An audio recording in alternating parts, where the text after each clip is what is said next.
और अरब के समीकरण बुरी तरह उलझ गए हैं। इजरायल की तरह सऊदी अरब ने उसके लिए खतरा बन चुके मिलिशिया गुटों पर हमले शुरू कर दिए। मिलिशिया गुटों ने ऐलान कर दिया है कि बदला सिर्फ सऊदी अरब से नहीं बल्कि अमेरिका से भी लिया जाएगा।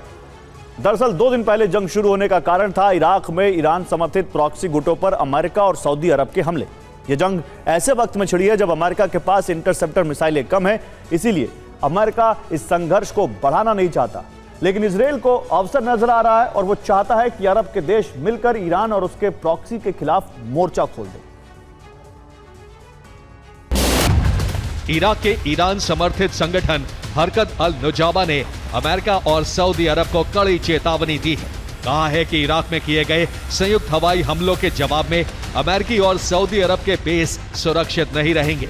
अमेरिकी सऊदी हितों को भारी कीमत चुकानी होगी, क्योंकि 28-29 जुलाई को इराक में ईरान समर्थित सशस्त्र समूह पॉपुलर मोबिलाइजेशन फोर्सेस यानी पीएमएफ के ठिकानों पर हमले किए गए। इन हमलों में IRGC के 20 से ज्यादा लोग मारे गए हैं और 30 से ज्यादा लड़ाके घायल हो गए हैं। सऊदी अरब पर हूती के बैलिस्टिक मिसाइल हमले की वजह से अरामको के एक फ्यूल डिपो को नुकसान पहुंचा है। इसके अलावा यानबू इंडस्ट्रियल सिटी में Al Hamrani Fuchs blending and grease plant को भी भारी नुकसान।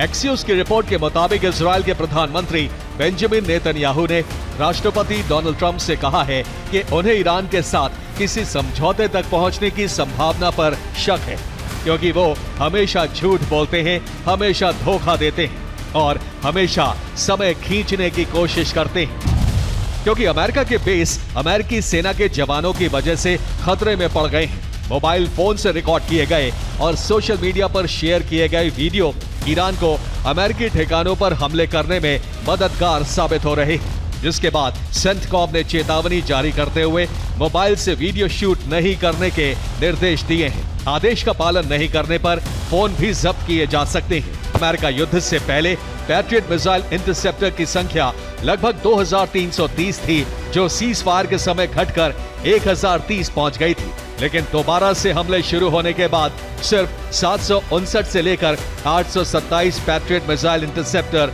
अमेरिका के एयर डिफेंस स्टॉक में बचे हैं। यानी 28 फरवरी के बाद से पैट्रियट के स्टॉक में 65% की कमी आई है। ऐसा ही कुछ हाल थार्ड मिसाइलों का है, जिनकी संख्या युद्ध से पहले 452 थी, जो सीज फायर के समय लगभग 232 से 262 मिसाइलें रह गई। जबकि दोबारा से हमले शुरू होने के बाद इनकी संख्या 234 से 278 पहुंच गई है, जिससे थर्ड इंटरसेप्टर की संख्या में 50% की कमी आई।